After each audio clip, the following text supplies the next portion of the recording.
자, 오늘 문재인 정부의 성공과 민주당의 승리를 위한 편의 방송. 더 품위 있게 하지만 더 격정적으로 돌아온 극단 방송. 진짜 우리 손으로 뽑은 진짜 대통령은 우리가 지킨다. 진짜가 나타났다 시즌 4. 문재인 대통령과 민주당을 지지하는 국민 여러분, 당원 동지 여러분 안녕하십니까? 강훈식 의원입니다. 네, 박경미입니다. 안녕하십니까, 조대진 변호사입니다. 강원님 지난주에 결석하셔가지고 어디 다른데 출장하셨다고 그랬죠? 네. 저 국토교통위원인데요. 네. 국토교통위에서 우리가 해외로 수출하는 수력댐이 있어가지고 그래서 국토교통위원장하고 국토교통위원들하고 출장을 사전에 잡아놨습니다. 그리고 지난번이 비회기였기 때문에 그래서 조지아 요즘에 많이 나오는 과거에 그루지아라는 데인데 거기에 가서 근데 이게 댐 짓는 데라는 데가 완전 산골 오지잖아요. 네, 그렇죠. 그 산골 오지니까 휴대폰도 안 되고 다 안 돼요. 와. 그 완전히 그 만년설이 있는 그 산골 오지. 우리로 따지면 강원도 화천 그 더 안쪽으로 들어갈 댐이 있잖아요. 어제 산맥위에서 받으셨다고 전화를. 네? 산맥위에서. 네, 그러니까 그게 전화가 안 터졌는데 그동안 일이 많았더라고요. 그래서 하여튼 거기 가서 수자원공사 분들도 격려하고 근데 조지아가 약간 걱정이 많아요. 네. 우리나라에서도 큰 돈을 투자하는 데고 국정감사하면 늘 질문이 있는 데인데 그래서 그런 것들을 좀 잘 보고 출장 다녀왔습니다. 네. 고생하셨습니다. 녹음날 없어서 죄송합니다. 네. 6.13 지방선거가 90여일 앞으로 다가왔습니다. 문재인 정부에서 열리는 첫 선거인 만큼 정부와 집권 여당에 대한 중간평가 성격도 지니는데요. 그만큼 민주당 출마 후보자에 대한 꼼꼼하고 신중한 검증이 필요한 것 같습니다. 네, 그래서 이제 당원 여러분들이 되게 바라는 그런 후보들을 진짜가 나타났다 해서 이제 모시고 검증의 시간을 갖고 있는데요. 이게 이제 뭐 랜덤 순이긴 한데요. 뭐 어차피 저희들이 당원 여러분들이 관심이 있는 순서대로 이렇게 저희들이 계속 또 모시고 있으니까 이런 부분들 또 양지해 주셨으면 하겠습니다. 진짜가 나타났다 시즌4에서 광역단체장 후보를 검증하는 이유는 다음과 같습니다. 첫 번째, 우리 민주당 지지층으로부터 얼마나 화끈하게 지지를 받을 것인가. 그렇죠. 그런 의미에서 이번 지지자 또한 되게 여러분들의 검증과 저희의 칼날들을 피해 나갈 수 없을 거다. 저는 이렇게 생각하고요. 네. 이분이야말로 사실은 민주당의 한 축으로 또 지난 탄핵의 한 주역으로 사실 활동해 왔습니다. 네, 87년 6월 항쟁 당시 연세대 총학생회장으로 그리고 30년이 지난 촛불혁명에서는 민주당 원내대표로 세상을 두 번 바꾼 분입니다. 이제 서울을 바꾸고자 시장 출마를 선언한 우상호 의원 나오셨습니다. 우상호.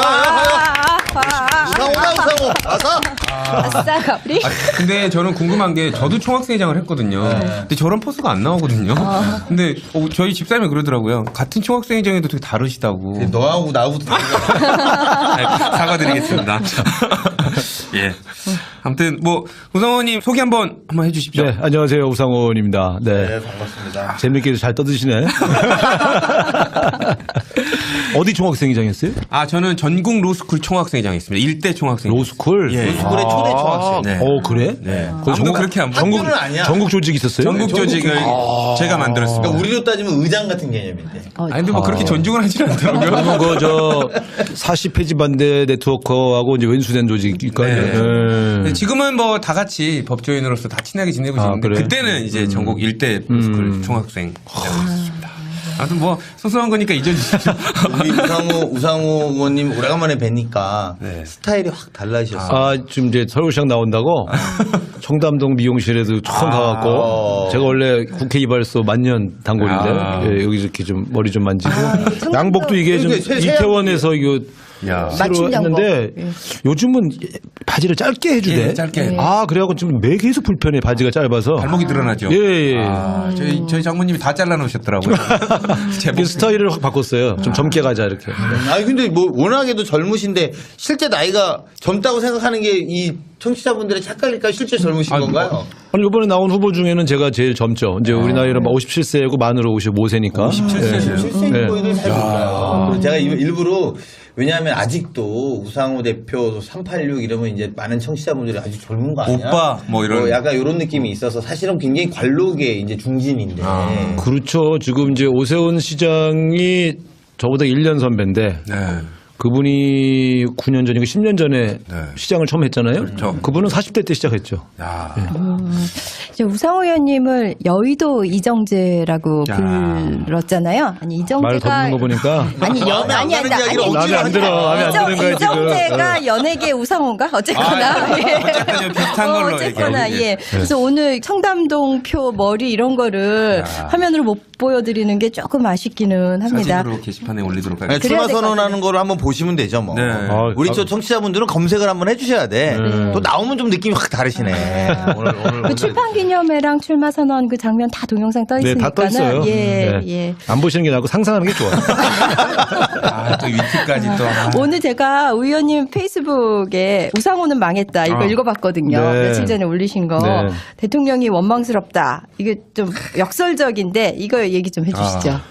아니 실제로 제가 망했어요. 왜냐하면 네. 제가 이제 남북 문제만 있으면 단골로 제가 외통위도 오래 했고 또 남북 문제 소위 학생 운동할 전문가였는데. 때부터 되게 전문가들하고 토론회도 많이 하고 되게 지금 제가 제일 많이 몸담고 있는 뭐 포럼이나 이런 게 다 남북 관계 관련돼서 공부도 많이 했고 그래서 꽤 자타가 공인하는 그래도 국회 안에서는 좀 전문가층에 든다 이렇게 자처했는데 제가 그 올해 초에 김여정 절대 안 온다. 그랬더니 이제 그 라디오에서 인터뷰에서 그랬어요. 그랬더니 다른 분들은 온다는데 그래서 그분들이 뭘 몰라서 그래요. 근데 확 내려오는 거야. 그리고 내가 아씨 망했네. 이거 이제 그때만 해도 티를 안 내고 누가 지적할까 봐 하고 있었는데 또 그다음에 누가 물어보는 거예요. 김여정 씨가 올라간 다음에 이거 이제 남북 정상회담 언제쯤 할 거 같냐 그래서 연말까지는 할 거다. 우물가에서 숭늉을 찾지 말라고 하시잖아요. 그래서 연말쯤 가야 예? 빨라도 그랬더니 그냥 4월달 남북 정상회담 한다고 발표하고 그다음에 또 바로 또 이어서 누가 북미 대화가 진행되냐 그래서 그 트럼프 대통령하고 김정은하고 사이가 안 좋기 때문에 조금 더 시간이 걸릴 거요 했는데 네, 바로 또 완전 폭망하신 거네. 3연타석으로 제가 제 예측이 빗나가면서 돗자리 다 접었어요. 아니죠. 그게 제가 알기로는 제가 청와대에 들은 믿을 수 없는 정보에 따르면 우상호 대표께서 청와대와 긴밀하게 호흡을 맞추면서 국민의 기대감을 낮추고 반전에 감동을 주는 치고받는 거였다라는 믿을 수 없는 다 소식이 역할극이었구나. 있습니다. 그런데 이걸 또 아니 이렇게 강희영 그걸 어떻게 알았어요?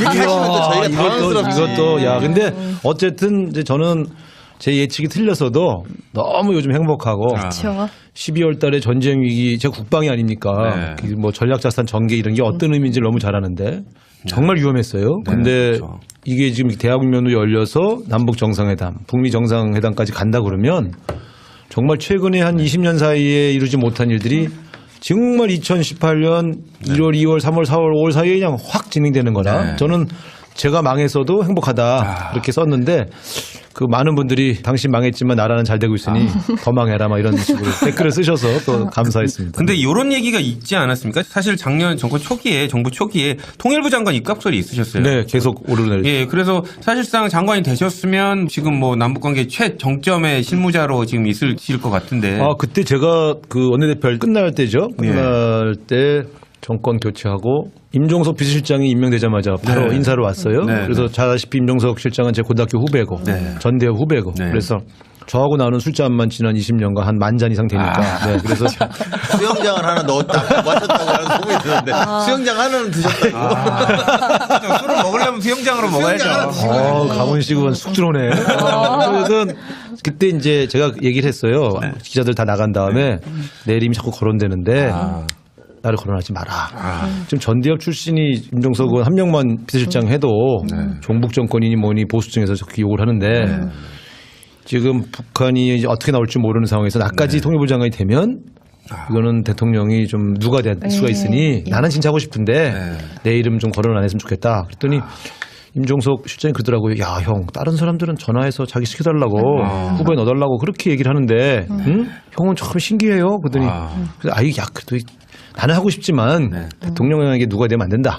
딱 그랬죠. 그랬더니 나가면서 그래서 형 자세는 좋아. 근데 형 검토도 안 했어. 그러고 나가. 이수를 꽂고 가셨네. 아니 이게 빈말이라도 형도 검토 대상인데 뭐 형이 이렇게 말하니 대통령에게 보고 드릴게요. 이렇게 말하면 좀 좋아요. 근데 솔직하셨어. 사실은 내 거론된 걸로 알고 있는데 또 그렇게 유머롭게 거론됐죠. 그것도 그렇죠. 또 이거는 믿을 수 있는 정보통에 따르면 실제 진지하게 거론했죠. 거론했고 그래서 또 언론들도 많은 기사가 우상호 통일부 장관설이 실제로 있었던 건데 이제 아마도 그때 우상호 대표의 그 간곡한 만류가 또 이렇게 나름대로 주요하게 작용하지 않았나. 근데 그리고- 그때 예. 점잖 뺀 거 지금 후회하실 것 같아요. 아니요. 통일부 장관이 워낙 부각되니까. 아니, 그래도- 후회하시죠? 배 아프시죠? 아니, 배는 좀 아프죠. 배는 아픈데 그러나 저는 제 판단이 옳다고 생각해요. 지금 네. 네, 왜냐하면 맞습니다. 그때 북한이 이제 그 핵 실험도 했고 그렇죠. 또 미사일 발사를 계속했잖아요. 네. 그럼 아마 제가 장관했으면 네. 야당이 틀림없이 저를 공격하면서 아. 입장 얘기해라 막 이렇게 아. 했을 거예요. 그래서 저는 뭐 배는 아파도 네. 네, 네. 마음은 편안합니다. 이번에도 그러잖아요. 이건 좀 잠깐 이야기지만 임종석 실장이 남북 정상회담 추진위원장을 맡으니까 종북에 대한 과거의 입장을 밝히고 시작하라 이렇게 공격하거든요. 그렇게 돼요. 근데 이제 그런 공격을 저는 이제 우상호 의원이 문재인 대통령이 그 공격에서 피하게 만드는 거다. 그렇죠. 그래서 이 국정 운영을 하는데 그런 부담을 덜고 네. 오히려 본인이 다른 데서 리딩해 나가는 역할 그게 서울시장이다 이거 아닌가요? 강 의원 예. 정말 내 대변인 해야 되겠다. 아, 기가 막혀. 어떻게 저렇게 착착 내 의도를 알고 가끔 그리고 지금 청와대 돌아간 거 다 하는 것 같아. 대변인 아무나 하는 게 아니야. 예. 우상호 일이야 최고의 명대변인. 그 정말 말씀이 나왔으니까 얘기인데 네. 네. 대변인 8번 하셨잖아요. 네, 캠프 대변인과 다 합해서 예. 문재인 후보 공보단장까지 포함해서. 예. 근데 정말? 서울시 관련해서도 되게 많이 하셨다고 제가 잡지에서 보신 것 같아요. 제가 이제 그동안 6번의 서울시장 선거를 도와드렸는데요. 예, 이게 제 선거는 처음 나왔고 네. 네. 뭐 항상 뭐 대변인, 부대변인, 뭐 전략 홍보 팀장 네. 뭐 이런 거 다 했죠. 그러니까 제가 그 잡지에서 최근에 봤는데 서울시 거의 전문가라도 해도 뭐 이렇게 모자라지 않을 이게 정도로 선거를 많은 한 6번씩 뛰면요. 네. 4년마다 업그레이드잖아요. 네. 정책 공약 같은 거 발표를 다 대변인이 하고 하니까. 그래서 내용은 다 훑고 있죠. 네. 알겠습니다. 이제 조금 더 이제 우리 우상호 의원님 더 리얼하게 좀 파헤쳐 보기 위해서 좀 더 리얼한 토크로 넘어가 보도록 하겠습니다. 의원님 강원도 철원이 고향이시죠? 네. 그리고 5월 문학상 윤동주 문학상도 받으셨어요. 네. 시인이 꿈이셨어요? 네, 그거 왜냐면 초등학교 1학년 때부터 고등학교까지 내내 제가 문예반 활동을 했어요. 근데 이제 보통 어릴 때 이제 국어 선생님들이 이렇게 무슨 글짓기 대회, 그때 글짓기 대회라고 하니까 뭐 하면 항상 제가 입상하고 그러니까 저는 제가 굉장히 글을 잘 쓰는 줄 알았어요. 그리고 나는 오로지 나는 글 쓰는 일을 한다. 그래서 사실은 여기서 처음 밝히지만 어머니는 집안이 어려우니까 네, 우리 네. 사형제 중에 대학은 저만 공부를 다 잘했는데 이제 형편이 어려서 못 가고 막내인 저를 마지막 보내셨는데 네, 네. 집안을 일으켜야 되니까 상대를 가라. 근데 제가 어머니한테 얘기 안 하고 국문과 지원서를 써갖고 탁 냈죠. 네. 그게 첫 번째 배신인데. 근데 정말 하고 싶어서 내가 집안을 살리는 일도 중요하지만 내가 정말 하고 싶은 과에 가고 싶다. 그런 것 때문에. 그래서 입학 지원서 쓰고 네. 합격한 다음에 어머니한테 말씀드렸어요. 서운하시지 않던가요? 되게 놀라시더라고. 아. 그래서 너 어떡하려고 그러냐. 그 국문과 가면 다 밥 굶는다는데. 그래서 국문과에도 건대기가 있습니다. 이러면서 이제 그 뭐 이렇게 넘어갔는데 사실은 그래서 그때는 이제 시인이 되고 싶었고 국어 선생 하면서 시를 써야 되겠다. 대부분 우리 선배들이 다 출판사나 국어 선생 하면서 시를 썼거든요. 그래서 그걸 롤모델로 삼아서 이제 준비를 했었죠. 여고의 국어교사, 여고. 진짜 그 특별히. 여고의 국어교사, 그다음에 문예반 오빠, 총학생회장, 뭐 여성들의 뭐 이거 그거 아닙니까? 로망. 로망이죠, 로망. 근데 이제 아마 특히 이제 어린 나이잖아요. 네. 대학교 가면 나는 정말 그리고 또 여고생도 선생님 하면 또 이 로망이 있었잖아요. 그렇죠. 그런 로망의 연장선상에서 말씀하시는 거라 생각됩니다. 네. 네. 지금 어머님 말씀하셨는데요. 그 이한열 열사 어머님도 또 어머님으로 모시고 있잖아요. 네, 왜냐하면 예. 이제 이한열 군이 제가 주도한 집회에서 숨졌기 때문에 네.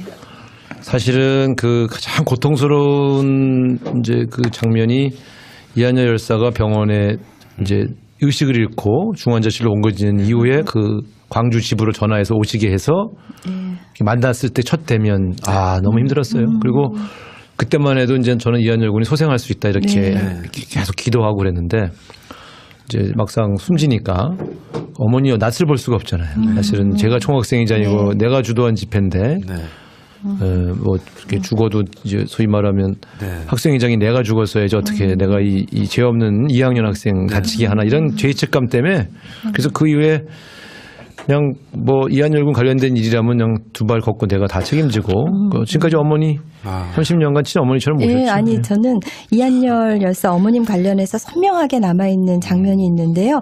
그 2016년 5.18 기념식에서 이제 광주 묘역 갔을 때요. 네.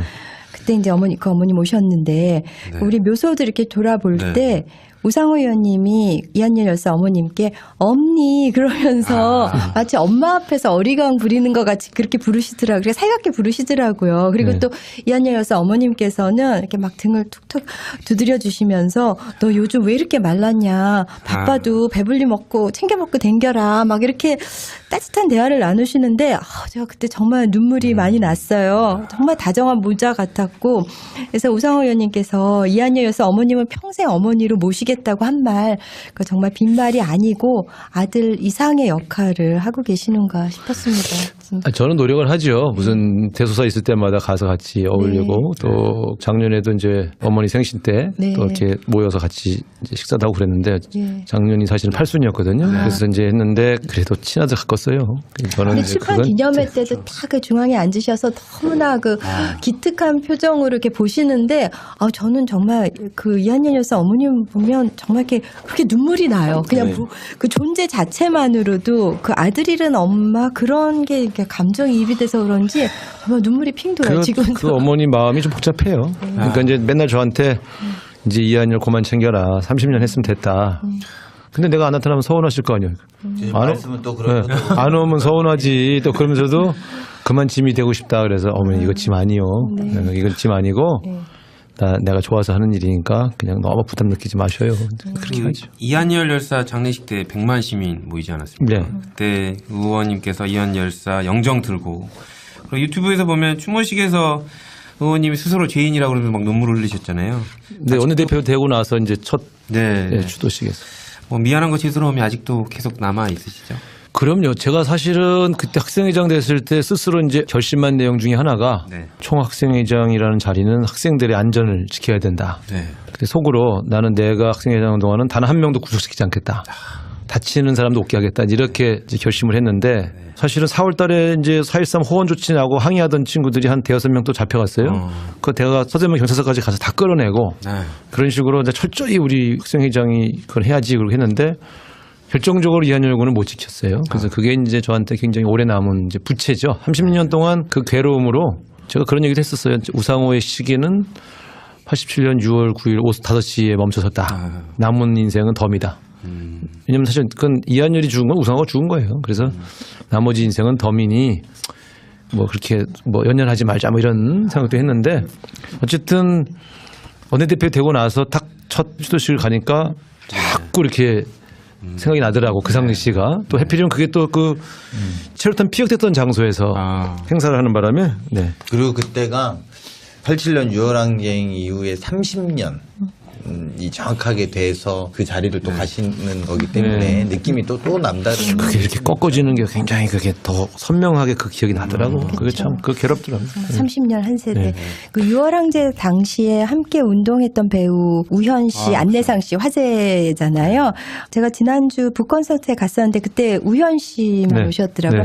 아마 안내상 씨는 제가 촬영 때문에 원래 올라오고 그랬는데 즐겨보는 드라마 미스티라고 있는데 거기 아마 그거 촬영 아니셨을까 싶은데 그날이 자기 씬만 찍는 거면 좀 빼겠는데 다른 배우가 다 모여서 한꺼번에 찍는 자리여서 자기만 빠질 수가 없어서 죄송하다고 하더라고요. 그래서 제가 그랬어요. 뭐 촬영 때문인데 어떻게 하겠냐. 그냥 너하고 나하고 인간관계만 깨진 거지. 아니 그날 너무 북콘서트가 재밌었어요. 감동적이기도 하고 그날 우현 씨가 우현은 촬영을 미루고 온 거예요. 그 두 사람의 자세 차이가 있죠. 그런 것 좀 알려드려야겠네요. 안내상 씨 전화하세요. 여기 그거 전화. 다시 형님 미안합니다. 이렇게 하고 서운해하고 계십니다. 조금 전해주시면. 아니, 대신 여동생을 보냈더라고요. 그날 우현 씨하고 있었던 그 30년 전 얘기 에피소드를 많이 들려주셨는데 혹시 그 자리에 안 계셨던 분들 위해서 뭐 엑기스만 좀 뽑아서 몇 가지 소개해 주셔도 좋지 않을까요? 정말 아니 저하고 일화가 너무 많아서요. 근데 사실은 시작은 이제 저도 그 사람을 87년에 처음 본 거거든요. 87년 3월에 처음 만나서 거기는 신학과고 그래서 이제 제 선거운동을 좀 도와줬어요. 신학과에서 우상호를 알리는 이런 일을. 거기서 처음 봤지만 같은 우 씨라고 또 이렇게 도와줬는데 솔직히 말하면 이제 그날 우현 씨가 증언한 게 맞아요. 사회부장을 3월 달부터 임명한 게 아니고 4월달 가서 임명을 했어. 네. 왜냐면 웬만하면 다른 사람을 시켜보려고. 네. 근데 그 자리가 감옥 가는 자리예요. 집회를 주도하는. 사회부장이 그러니까 옛날로 말해 사회부장 투쟁부장. 맞아. 투쟁국장이야. 그걸 투쟁국장이라고 하대. 근데 이제 우리 때는 투쟁국장. 우리 때는 사회부장이라고 그랬어요. 그러니까 잘 안 하려고 그래요. 어차피 다 감옥 가는데. 근데 이 친구가 찾다가 그 친구를 이제 발굴을 해서 전두환 정권과 맞서 싸우는 엄혹한 시기니까 자네가 좀 또 진정성도 있고 좀 맡아주시오. 그랬더니 이 친구는 뭐 생각해 보겠습니다. 그런 게 아니라 굉장히 뭐라면 전체 대의에 자기를 이렇게 던지는 스타일. 그런 거가 굉장히 강했어요. 그래서 그 자리에서 바로 오케이 하더라고. 그래서 내가 알지 이거는 감옥 가는 자리다. 그랬더니 어차피 감옥은 가는 거 아닌가요? 뭐 이러면서 그러고 나서 이제 그 다음 날 첫 임무가 삭발하는 일이었어요. 그래서 내가 삭발을 좀 해줘야 되겠다. 포원 조치 반대하는. 그래서 제가 직접 바리깡으로 머리를 깎았는데 그래서 이제 이 친구가 두고두고 몇십 년간 사회부장 하라고 시키더니 바로 첫 번째 하는 일이 머리 깎는 일이었냐 뭐 늘 항의를 해서 본인한테 들어야 되는데 그렇죠. 이게 깎은 사람한테 들으니까 슬프다. 그렇죠. 아니 그 친구가 얘기하면은 그 친구가 얘기하면 다 웃는데 그러니까 웃길 것 같아요. 본인이 아니 이방반이 나 그거 시키더니 처음 깎은 게 머리 깎은 거예요. 이러면 웃길 텐데 깎은 분이 말하니까 좀 마음이 짠하네. 근데 뭐 그때야 앞뒤 갈 새도 없고 2년간을 뭐 개헌하겠다고 막 이렇게 한 전두환이 못하겠다고 막판에 확 그 개헌이라는 게 아시지만 그건 개헌의 바람은 20, 30년간 대통령을 직접 뽑지 못한 국민들에게 자기 손으로 대통령을 뽑게 해주자는 개헌인데 못하겠다. 그건 자기 손으로 후계자를 지명하겠다는 얘기니까 뭐라도 해서 같이 싸워야 할 수밖에 없는 조건이었죠. 그래서 어쨌든 우연군은 그렇게 만났는데 둘 다 감옥 갔다 오고 만나서는 이제 처음에 노동운동 하겠다 그래서 내가 자네를 좀 지켜봤는데 자네는 끼가 있고 사람들을 이렇게 재밌게 해주는 재주가 뛰어나니까 문화계로 가라. 제가 권유해서 이제 문화 쪽으로 간 거죠. 예. 처음에는 현장 간다고 공장도 알아보고 그랬어요. 미래까지 설계를 또 해주신. 아니 그것도 그렇고 이 친구가 키가 작아서 공장에서 기계를 제대로 못 다룰 것 같더라고요. 그래서 아무튼 주특기를 이 사람이 갖고 있는 좋은 장점을 살려주자. 그리고 사실 다 노동운동만 할 게 아니잖아요. 사회 각 방면에 다양하게 가서 그렇죠. 민주주의에 기여하는 게 좋겠다 싶어서 보냈는데 이렇게 성공할 줄은 몰랐어요. 멋있는 배우죠. 저도 영화 좋아하는. 굉장히 캐릭터가 강하죠. 그 신혼집에 그때 더부살이 했던 얘기도 막 되게 재밌었어요. 네, 같이 살았어요. 서로 어려워서. 진짜요? 네. 꽤 상당히 끈끈하신. 30년을요. 그냥 그 지겨우신 식구처럼 네, 정말 식구처럼 살아서. 네. 우리 선배님 계신데 우상호 의원님 계신데 할 말은 아니지만 운동권 선후배가 이게 관계가 한번 가면 그냥 가끔 만나도 형제 같고 그렇죠. 또 늘 붙어 있지는 않지만 같은 철학과 같은 배경의 삶을 살고 있는 거예요. 말하지 그래서 않아도. 그게 영화판에서 있고 국회판에 있는 차이인 거죠. 어떤 의미로 보면 사실은 본질적으로 다르지 않기 때문에 아마 끈끈함이 좀. 그러니까 항상 선거 때마다 와서 이렇게 도와주는 게 사실 솔직하게 얘기하더라고요. 형 배우로서 특정 당의 정치인과 친하다. 그리고 선거운동 도와주고 이런 게 사실은 배우로서는 부담될 것 이 득되는 것보다는 안 좋은 게 더 많대. 특히 그 당시가 박근혜 이명박 뭐 10년 동안에 그래서 선거 때마다 빠지고 와서 이 사람들이 나타나면 항상 그 기사가 나오잖아요. 근데 이 친구들은 그런 불이익은 전혀 개의치 않고 상호 형은 도와야죠. 그리고 더군다나 뭐 내 상대방 후보랑 모르는 사이도 아니거든. 서로 다 아는 사이. 연대 다 나오신 분들이 다. 그쪽 동네에 이제 다 선후배 관계인데 그렇죠. 마주쳐도 야, 안녕하세요. 그러고 그러니까 그분은 또 서운했지. 다 서로 아는 사이인데. 저는 그 이성원 자유한국당인가요? 어쨌든 그 의원님하고의 인연도 그러니까 16대부터 16, 17, 18, 19를 이렇게 서로 번갈아 가면서 하시다가 결국 이제 20대 됐으니까 이제 오전 3승이시잖아요. 네. 한국 시리즈 최종 우승이죠. 그렇죠. 예. 같은 81학번으로 이렇게 어디 유세하다가 만나셔도 굉장히 그냥 편안하게 이렇게 말씀 나누고 그러신다고 정말 아름다운 근데 승부라는 얘기들을 많이 하던데. 선거 때는 서로 웃고는 만나도 속으로는 불편하죠. 그래요? 아름다울 수가 있어요.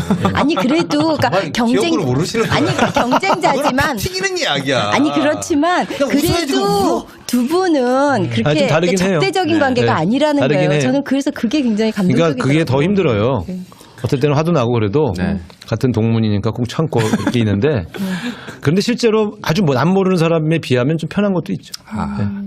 저는 이거 의원님한테 이거 여쭤보고 싶었는데요.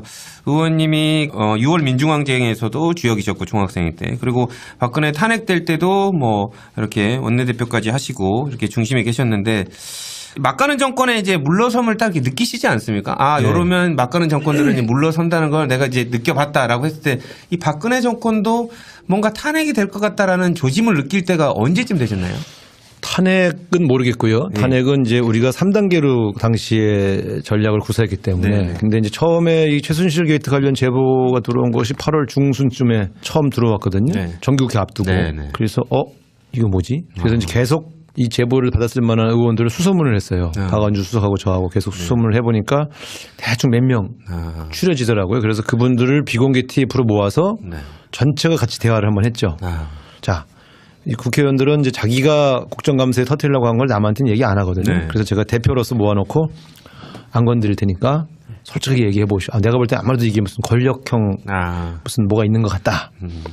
그래서 이제 조홍천 의원, 손혜원 의원, 도정환 의원, 박범계 의원, 뭐 안민석 의원 뭐 이런 분들을 이제 쭉 관련된 분들 불러서 쫙 종합을 해보니까 그게 9월 아마 초순이었던 것 같은데 정경유착이라고 하는 첫 번째 주제, 두 번째가 차은택, 최순실에 의한 국정농단, 세 번째가 최순실, 정유라 개인 비리 이렇게 세 가지 틀로 보이더라고요. 그래서 순서는 그러면 정경유착부터 터뜨리고 국정농단으로 간 다음에 제일 마지막에 개인 비리로 가자. 그때 제가 조율을 하고 관련 언론사에다가 제보를 시작해라. 국정감사 시작하기 전에.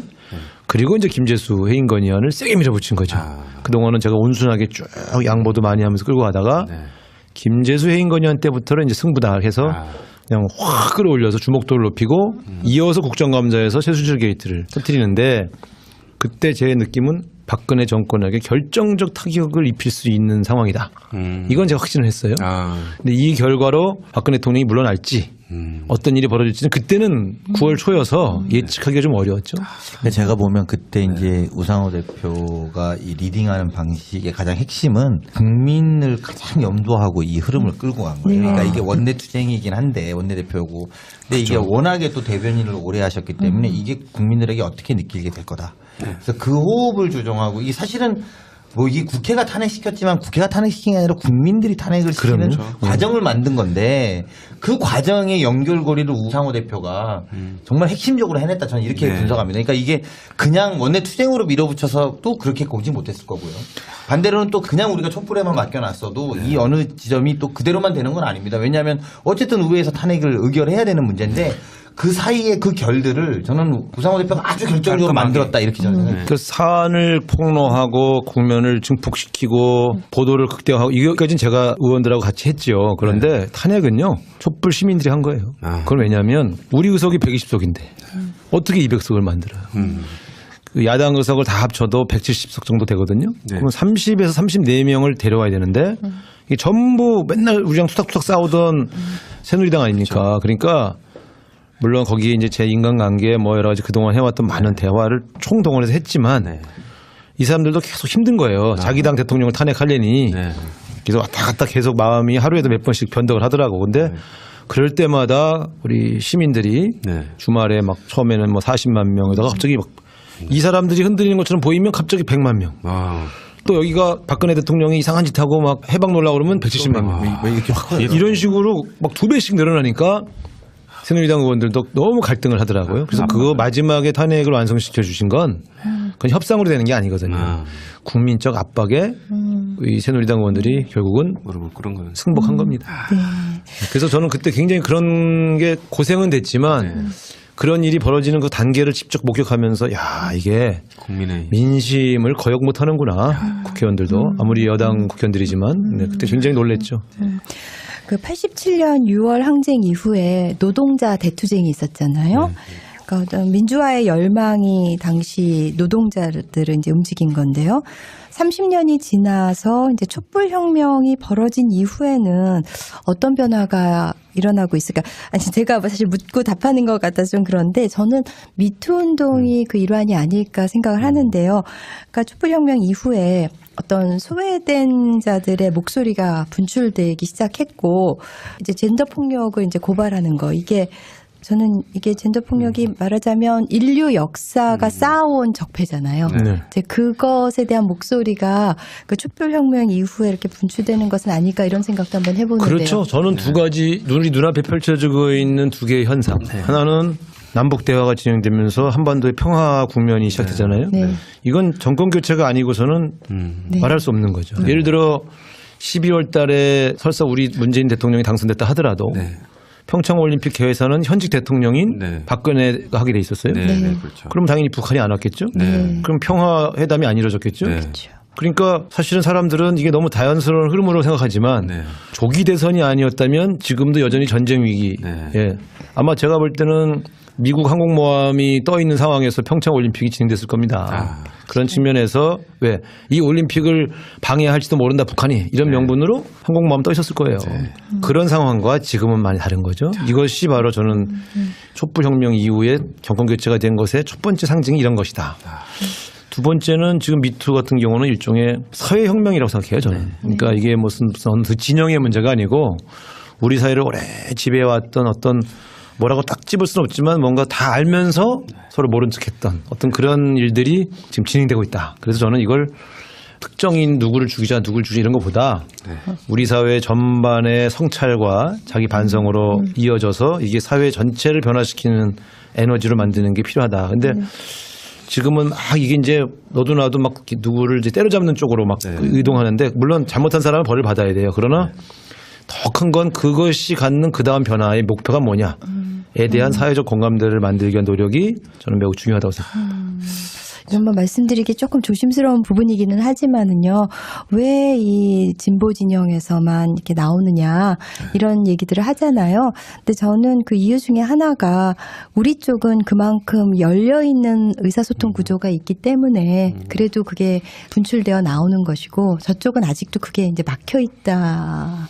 그런 생각을 몰라요. 해봤는데요. 앞으로 그렇게 볼 수는 없죠. 앞으로 뭐가 나올지 모르겠는데 객관적으로는 이런 거죠. 이제 우리 쪽에 주로 지금 막 이렇게 거론되는 분들이 주로 광역단체장 후보로 나오시는 분들 아니에요. 그러다 보니까 자꾸 이제 그 주목도가 더 커져 보이는 거고요. 실제로 잘 아시지만 뭐 우리 상대방 진영에서는 그동안 이게 어제 오늘이 아니라 십몇 년간 1년에 몇 건씩 계속 나왔었어요. 그래서 이 문제는 진영의 문제, 무슨 어떤 당의 문제는 아니다. 요즘 들어서서 거론되는 분들이 주로 우리 당 인사여서 이렇게 커져 보이지만 이게 어찌 무슨 당만 관련되고 어느 당만 관련 안 되고 그렇게 있습니까? 이 우리 사회를 오랫동안 가져왔던 여러 문제점들이 폭발을 하고 있는 거니까 저는 이 문제에 대해서는 좀 전체의 성찰, 이 과정으로 삼았으면 좋겠다. 사회적 성찰. 그리고 이 과정에 괜히 또 이상한 공작 이런 건 없었으면 좋겠어요. 네. 이제는 그 우상호 의원님 모신 이유에 대해서 본격적으로 저희들이 좀 알아볼 텐데요. 서울시장 출사표 던진 부분에 대해서 좀 여쭤보겠습니다. 서울시장에 도전장을 내셨는데요. 그 우상호 의원님 아까 말씀드린 대로 서울시 선거 전문가라는 뭐 별칭이 있으시더라고요. 우상호 의원님이 서울시장 선거는 뭐 거의 다 한다. 다 한 건 아니고 이제 서울 지역의 지구당 위원장으로서 기가 안 할 수가 없잖아요. 제가 다 좌지우지한 건 아니고 제가 참여했다. 네. 직접 이제 서울시장에 나오게 된 이유, 내가 적임자다라고 하는 이유에 대해서 간단히 말씀해 주시면. 지금 촛불혁명 우리 얘기를 했지 않습니까? 지금까지. 근데 촛불혁명이 원하는 거는 담대한 변화예요. 전쟁으로 얻은 나라를 평화로 바꿔라. 기득권층에 의해서 분배가 안 되던 거를 서민 위주로 좀 바꿔라. 우리도 좀 먹고 살자. 세상 불공평하다. 정의를 만들어. 이런 말하자면 그동안 이 세상이 정의롭지 못하고 뭔가 잘못 돌아가고 있다고 느꼈던 국민들이 나라를 좀 바꿔달라. 이런 요구가 분출되는 겁니다. 그렇다면 서울도 이 요구에 맞춰서 국민들의 명령, 시민의 명령을 받아서 우리 시민들의 삶을 바꿔드려야죠. 근데 이 적임자가 가장 대담한 발상, 또 강력한 추진력을 갖고 있는 세대교체형 후보 우상호가 해야 되겠다. 저는 그렇게 생각하고요. 그리고 문재인 대통령의 성공을 돕기 위한 가장 적임자는 역시 민주당 20년 동안 가장 정통성 있게 우리 당을 지켜온 우상호 같은 정치인이 적임자가 아니냐. 그 말씀을 우리 당원들에게 제가 드리고 있습니다.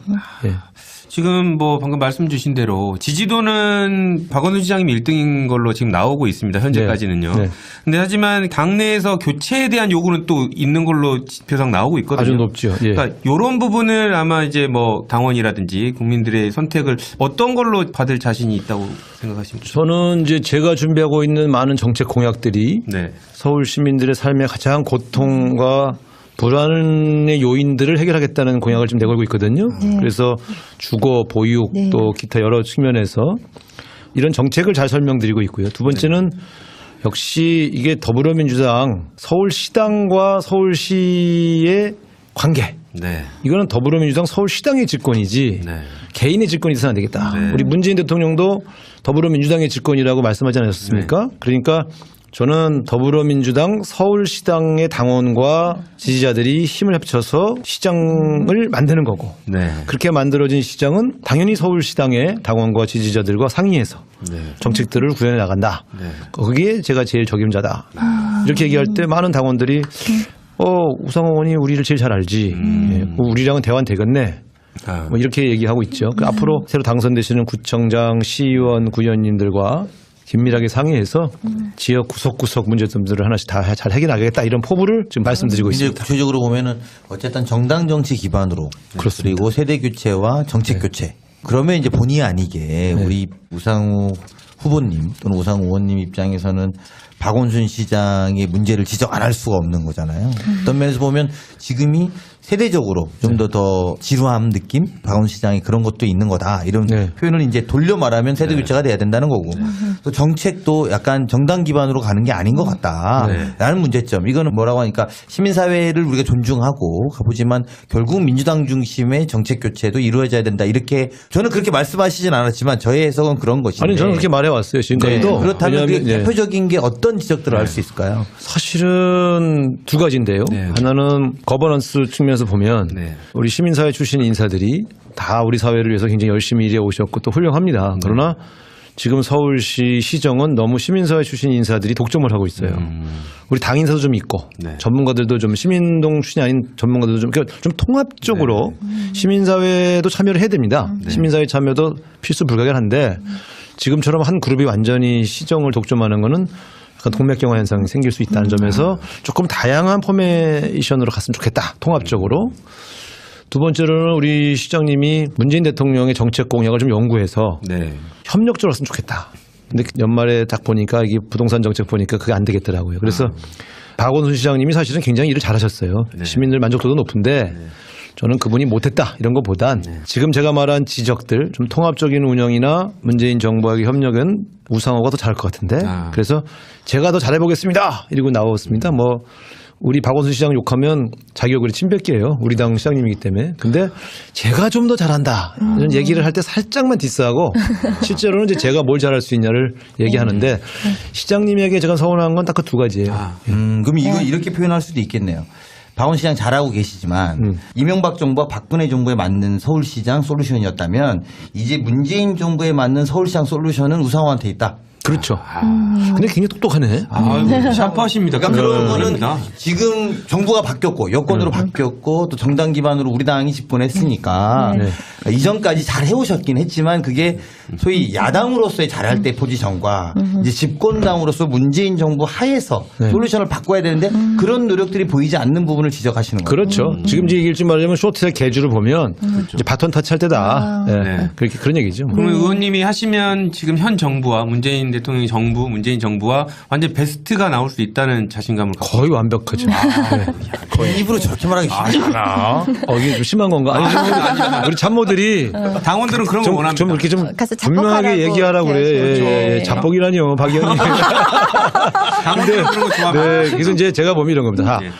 지금 보세요. 청와대 서울시장을 혼자 일할 수 없거든요. 네. 청와대에 있는 비서실장, 정무수석, 민정수석, 홍보수석 다 저희 세대예요. 네. 제가 정말 친한 분들이고요. 자, 장관 중에서도 저랑 당을 같이 하고 모임을 같이 했던 김영주 장관, 김현미 장관, 김영주 장관, 우리 홍정학 장관. 사실 이분들하고는 실시간으로 통화해서 착착착 의논을 할 수 있지 않습니까? 그러니까 결국 서울시가 청와대, 정부, 그다음에 또 얼마 전까지 제가 원내대표를 했으니까 국회에서 법을 바꿔야 되겠다. 그러면 국회의원들 쫙 만나서 원내들까지. 국회 대책도 세울 수 있죠. 그게 이 정도의 호흡을 맞추는 서울시장이 나오기가 근래에 드뭅니다. 네. 그러니까 예. 네, 아니 내가 입으로 이렇게 말씀하시니까 그러니까 제가 자뻑 아니에요. 제가 그런가요? 정정하겠습니다. 자뻑 아니었습니다. 어마어마하구만. 네, 그 최근에요. 뭐가 당하는 느낌이야. 다음 웹 매거진, 그러니까 네. 우상호의 슬기로운 감방생활 이거 이제 시작하셨잖아요. 네. 근데 거기 보니까 또 그리고 어제 기자회견 하시면서 아침이 설레는 설레는 서울 이런 캐치프레이즈가 있는데요. 그러니까 저는 이제 그거 딱 듣자마자 예전에 이제 그 저녁이 있는 삶 뭐 이 얘기 있었잖아요. 저녁이 있는 삶은 좀 고즈넉한 느낌이 드는데 이 아침이 설레는 서울 굉장히 좀 역동적인 느낌이 들기도 하고 뭐 정말 말씀하신 대로 담대한 변화가 뭔가 여기에 서려 있는 것 같기도 한데 왜 어떻게 아침이 설렐 수 있을까요? 저녁을 바꾸는 일은 국가가 해야 되고요. 아침을 바꾸는 건 서울시장이 해야 됩니다. 왜냐하면 아침이라는 게 이런 거 아니에요. 우리 국민들의 삶을 보면 아침에 일어나서 정신없이 애 깨워갖고 씻겨갖고 어린이집 맡기죠.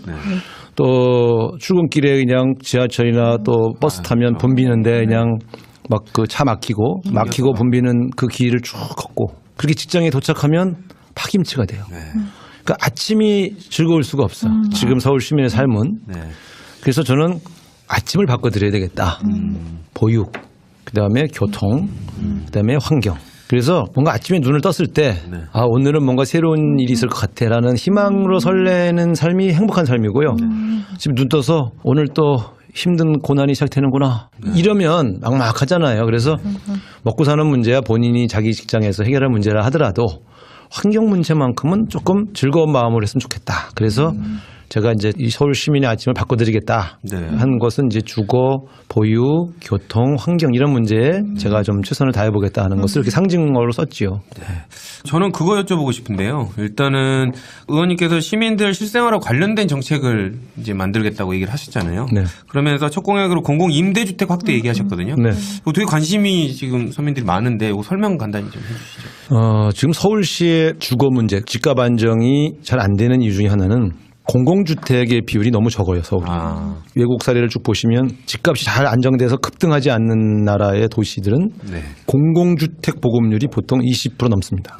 그건 왜 그러냐면 일단 도시 서민들이 안정적으로 주거 문제가 해결되면 시장의 수요 공급 원칙까지 영향을 미치기 때문에 아주 돈이 많은 사람이 고급주택 사는 건 괜찮아. 근데 요즘 중산층 이하가 적어도 20% 정도가 공공주택에 살면 그 중산층들 혹은 도시 서민들이 사는 집값은 크게 뛰지 않습니다. 그러니까 저는 민간 주택이 좀 호화롭게 져서 돈 많은 사람들이 들어가 살게 해주는 거는 저는 반대하지 않아요. 그건 자본주의 국가에서 내 돈 대고 내가 더 좋은 집 사겠다는데. 근데 지금은 그게 아니라 그런 집값이 뛰면 도시 중산층 서민들이 사는 집까지 같이 뛰고 집값이 뛰면 전세값이 같이 올라가서 월급쟁이들은요 집 사는 게 너무 힘들어. 그래서 공공주택 보급을 대량 늘려야 되겠는데 그러려면 일반 땅을 사서 늘리려면 돈이 많이 드니까 공급이 한계가 생기더라고요. 그래서 철도하고 한강변에 유유지를 대거 찾아서 대규모 임대주택 공급을 함으로써 집값을 한번 잡아보겠다 하는 그런 제 포부를 밝히고 있습니다. 제가 공부를 좀 많이 하고 왔는데요. 그 지상철도 일부 구간을 그 인공지반을 조성을 해서 그 위에다 공공 임대 아파트 만드시겠다고 네, 했잖아요. 그렇습니다. 그러면 철도 위에서 사는 거예요? 그렇습니다. 이런 예가 파는 게 돈이 드니까 지상 위에다가 올리는 게 비용이 더 싸게 먹혀요. 그래서 이게 이제 이런 예가 프랑스 파리에 13구에 있는데 여기는 80m 폭에 2.5km 정도를 완전히 인공지반을 만들어 도시를 올렸어요. 여기 5만이 입주했어요. 그리고 거기서 일자리가 한 15,000에서 2만 개가 생겼어요. 거기 커피숍 뭐 이런 게 다 있어요. 그러니까 어떻게 보면 우리도 잘 찾아보면 이런 넓은 철도가 있는데 이 일을 씌우겠다는 대담한 발상을 못 하는 거죠. 그러니까 제가 볼 땐 어디서 찾을 거냐.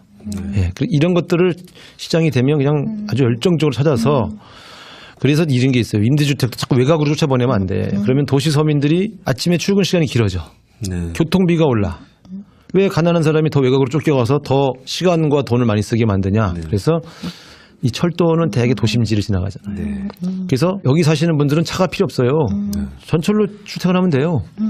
그러니까 이런 여러 가지. 그리고 또 철도에 올린다는 건 철도만 씌운다는 게 아니라 그 옆에를 같이 개발할 거예요. 그러면 철도로 단절된 마을을 연결하잖아요. 주는 거죠. 그래서 이게 한 가지 정책이지만 복합적인 그 효과를 발휘할 수 있도록 제가 준비를 좀 했습니다.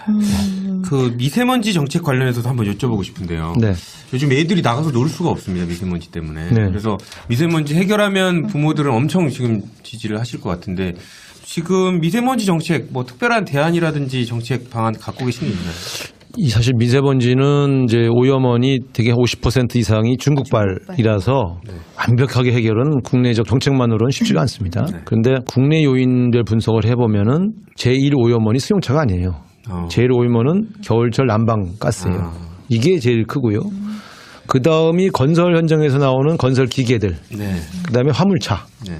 이 저희 디젤 차들이죠. 이제 이런 쪽이 제일 심하고요. 승용차가 차지하는 건 한 4번째 오염원쯤 됩니다. 따라서 각 오염원별로 맞춤으로 정책들을 밝혀서 보일러는 뭐 당연히 컨디션 보일러로 바꿔주는 일 지금도 하고 있어요. 그걸 좀 더 적극적으로 교체를 좀 해주고 또 그 건설 현장 같은 경우도 이 분진 나오는 거에 대한 지금 규제 기준이 지금 없어요. 권고만 하고 있어요. 그냥 봄 맞으면 물만 뿌리잖아요. 그렇죠, 그렇죠. 근데 거기 나오는 장비들 여기서 나오는 비산먼지가 훨씬 더 많아요. 그래서 이걸 규제 기준을 좀 적용을 해서 서울에서 공사장 하시려면 배기가스 뿜지 마세요. 이런 기준을 정해줘야 될 것 같고요. 이런 식으로 좀 해나갈 생각이고 또 아침에 보면 이 미세먼지를 해결하기 위해서 제가 좀 분무차, 살수차를 좀 대거 아침부터 계속 물을 뿌려서 이 미세먼지를 가라앉히도록 하는 일도 좀 할 생각이고요. 근본적으로는 중국하고 외교적 협상을 해야 돼요. 그래서 줄여야 돼요. 예. 참고로 국토교통위원회 이거 미세먼지 특위위원인데. 아, 그러세요? 네, 주로 내용이 오늘 그런 내용. 먼저 말씀하시지 왜? 잘 듣고 있었어요. 아, 네네. 아주 근데 굉장히 깊이 있게 고민한 내용이다 이런 정도만 말씀드리고 저는 뭐 청취자분들이 이제 아까 듣는 핵심적으로는 왜 우상호 찍어야 되냐? 그렇죠. 이거 딱 한마디로 하면 뭘까요, 우리가? 본격 스피드 젊은 들어가기 전에 우리 청취자분들이 큰 건 하나 지금 들은 것 같아요. 뭐냐면, 이게 당이, 서울시가 누구 개인이나 시민단체의 것이 아니라 민주당의 것으로 돌아와야 된다. 이렇게 물론 말은 안 하셨지만 저는 해석을 그렇게 합니다. 당원들은 아마 그렇게 받아들일 거다. 그래서 당원에게 서울시를 돌려드리겠다. 이런 이야기를 하나 하신 거고. 그런 것도 충분히 의미가 있는데 그런 거 말고 뭐 담대한 변화. 딱 하나로 우상화되면 이게 변화죠. 뭘까요? 정치가 바뀌죠. 예, 저는 지금 제가 아까 세대교체형 후보라는 말을 쓱 지나가면서 했는데요. 정치의 주역이 바뀔 때가 됐어요. 네. 그래서 감히 말씀드리지만 제가 처음에 원내대표 할 때 대부분의 사람들이 너무 젊지 않아? 너무 순둥이 아니야? 근데 제가 딱 탄핵하는 거 보셨잖아요. 네. 이제요 바톤을 넘겨줘도 돼요. 저는 다 물러가라는 게 아니고 이제는 좀 더 한국 정치의 주역을 좀 바꿔서 문재인 대통령은 바뀌었는데 당은 안 바뀌었다. 시장은 여전히 옛날 사람이다. 이런 게 좋겠습니까? 저는 담대한 변화에는요. 주역 교체가 들어가 있다고 봐요. 그래서 제가 부족한 점도 많고 또 여러 가지 뭐 아직 좀 미심쩍은 문제도 많이 있겠지만 문재인 대통령 되고 나서 저 당은 계속 젊은 사람을 새롭게 선출해서 계속 이렇게 뭔가 바꿔보려고 하는구나. 그렇게 우리 국민들이 느껴야 뭔가 정치가 바뀌는다라는 기대가 생기죠. 저는 솔직히 이런 문제에 대해서 우리가 좀 우리 당원이라면 고민해 봐야 된다. 네. 그러니까 그저 무난하게 이번에 선거에서 이기기만 하면 돼 이렇게 접근할 문제가 아니고 어떤 승리냐. 변화를 선택해서 승리하는 게 가장 의미가 있는 승리입니다. 네.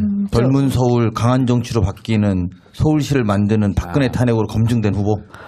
뭐 캐치프레이즈 다 만들고 영입하셔야 있네. 될 것 같아요. 아니 제가 했던 그러니까 컨셉은 비슷한데 워딩은 틀려. 거기는 좀 다듬어야 되겠네. 예, 저 한 가지 공약 좀 더 여쭤보고 싶은데요. 그 미투 관련해서 제가 그래도 질의를 드리지 않을 수가 없는데 그 서울시장 직속으로 위드유 서울위원회 두시겠다. 그리고 이제 좀 상세한 계획들을 발표해 주셨는데 우리 청취자분들에게 좀 설명을 해주시죠, 이 부분. 사실은 이제 서울시장이 되겠다고 하는 사람이 이렇게 미투 문제가 나오는데 서울시 조직에선 이런 문제를 어떻게 해결할 거냐. 이 대안을 제시할 필요가 있겠다 싶어서 이 문제를 준비했습니다. 근데 지금 서울시 조직에서 이 문제를 어떻게 다루는가를 잘 들여다봤더니 지금 현재는 되게 단계가 좀 복잡하게 돼 있어요. 그래서 인권위원회라는 게 있는데 거기서 이제 조사를 먼저 하고 피해자 조사를 하고 그것이 근거 있는 것으로 확인되면 감사위원회로 넘겨서 다시 조사를 하고 거기서 문제 있다고 판단되면 징계위원회를 다시 열어요.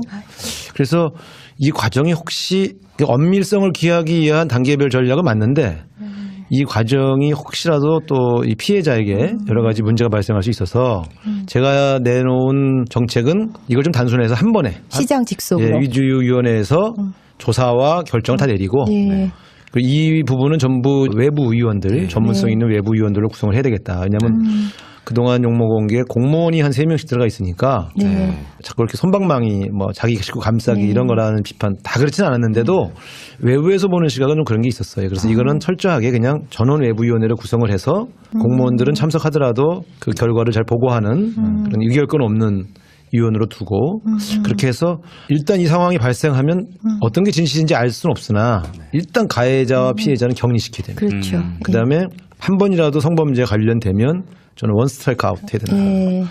그리고 또 한 가지는 이걸 서울시 직계 본부에서만 할 게 아니라 서울시 산하기관들에게 예. 지금 자체적으로 하게 돼 있어요. 이것도 다 유주위원회에서 조사를 해야 되겠다. 그다음에 또 일반 시민들이 좀 걱정하는 게 이제 택시예요. 네. 그래서 택시 기사가 성범죄를 저지르면 네. 그 면허는 서울시가 내줍니다. 그냥 면허 박탈하겠다. 이렇게 해서 조금 우리 서울시 시민들이 좀 안심할 수 있도록 조직 문화도 바꾸고 또 좀 대상 범위를 넓히는 방식으로 제가 정책을 발표했습니다. 이제 지금 정말 너무 다단계네. 인권위원회, 감사위원회, 징계위원회. 근데 정말 이렇게 시장 직속으로 이렇게 딱 위원회에서 전결까지 이렇게 이 처리를 해버리면 문제는 좋겠네요. 시간도 빨리 진행할 네. 필요가 있어요. 안 네. 그러면 물론 그러다 보면 또 일부 공무원 중에서 또 피해자가 발생할 수 있죠. 네. 그러나 그건 진짜 그 위원회에서 지혜롭게 해결하도록 하되 단계는 축소하고 조치는 엄정하게 하다. 예, 3종 신속 조치라고 이렇게 네, 말씀하셨던데 네, 가해자 조사하고 네. 피해자와 격리시키고 네. 그다음에 필요하다면 업무에서 배제하는 거 네. 이거를 신속하게 하겠다. 나중에 뭐 그분이 관계 없음으로 밝혀지면 다시 또 네, 원상복귀하면 원상복귀 하더라도 예. 저는 짧게 이거 개헌 한번 여쭤보고 네. 싶은데요. 87년대 이제 직선제 이후 이제 개헌이 30년 만에 이제 개헌 논의가 있는데 좀 지지부진한 면이 있는 것 같습니다. 개헌 되실 것 같으세요?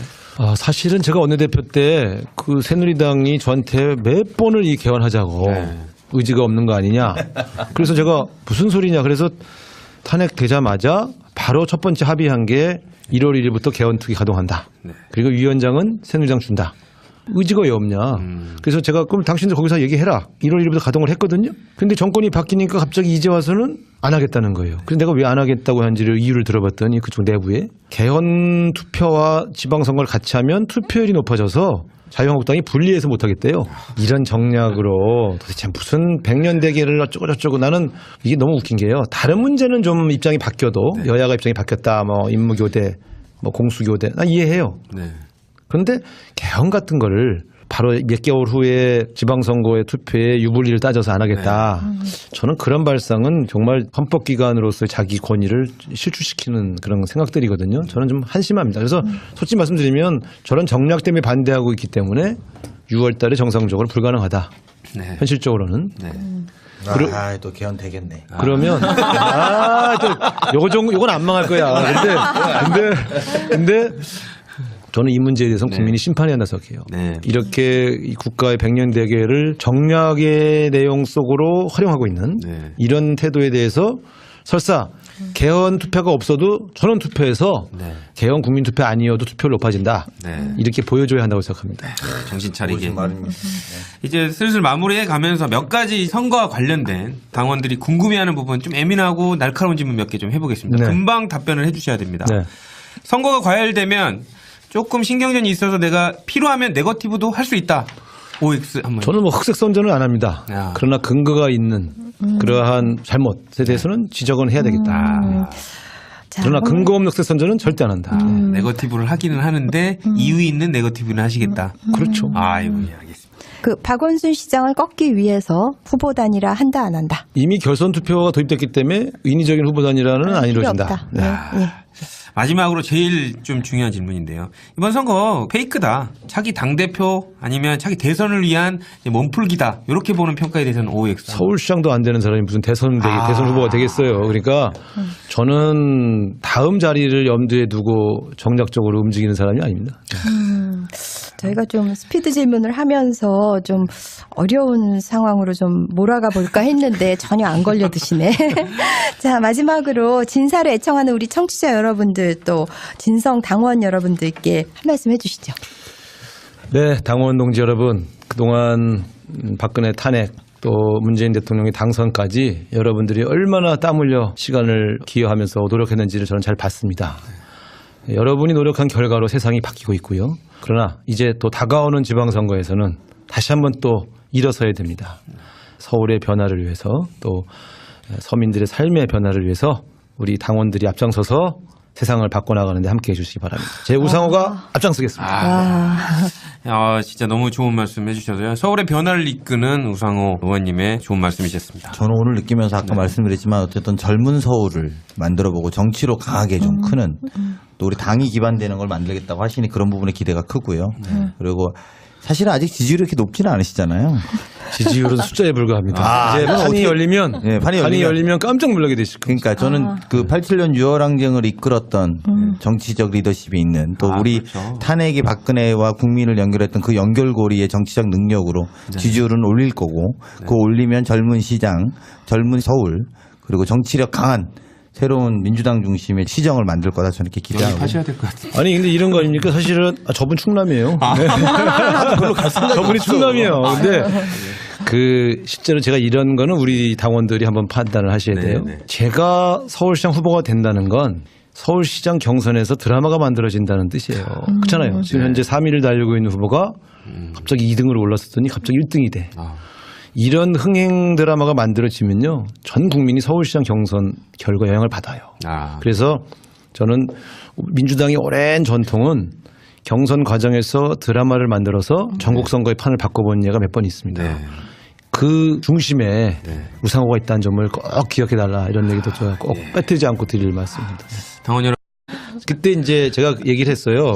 기자들 다 나간 다음에 내 이름이 자꾸 거론되는데 나를 거론하지 마라. 지금 전대협 출신이 임종석 의원 한 명만 비서실장 해도 종북 정권이니 뭐니 보수층에서 저렇게 욕을 하는데 지금 북한이 이제 어떻게 나올지 모르는 상황에서 나까지 통일부 장관이 되면 이거는 대통령이 좀 누가 될 수가 있으니 나는 진짜 하고 싶은데 내 이름 좀 거론 안 했으면 좋겠다. 그랬더니 임종석 실장이 그러더라고요. 야, 형, 다른 사람들은 전화해서 자기 시켜달라고 후보에 넣어달라고 그렇게 얘기를 하는데 응? 형은 참 신기해요. 그러더니 그래서 아이, 야, 그래도 나는 하고 싶지만 대통령에게 누가 되면 안 된다.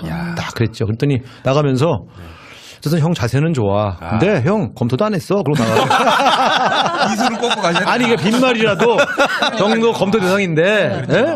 뭐 형이 이렇게 말하니 대통령에게 보고 드릴게요. 이렇게 말하면 좀 좋아요. 근데 솔직하셨어. 사실은 내 거론된 걸로 알고 있는데 또 그렇게 유머롭게 예.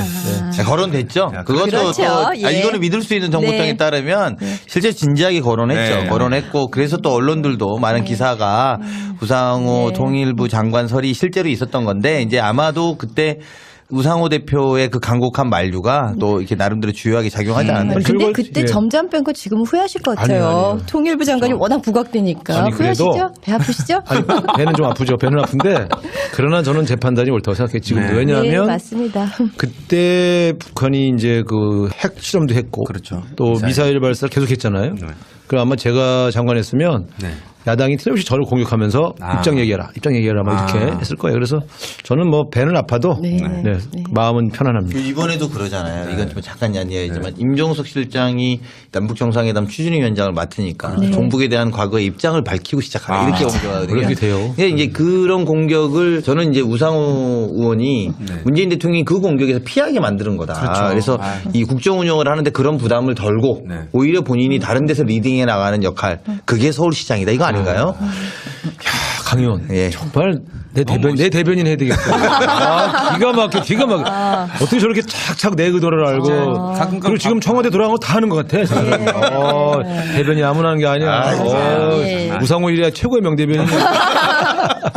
그 정말 말씀이 나왔으니까 얘기인데 네. 대변인 8번 하셨잖아요. 네, 캠프 대변인과 다 합해서 예. 문재인 후보 공보단장까지 포함해서. 예. 근데 서울시 관련해서도 되게 많이 하셨다고 제가 잡지에서 보신 것 같아요. 제가 이제 그동안 6번의 서울시장 선거를 도와드렸는데요. 예, 이게 제 선거는 처음 나왔고 네.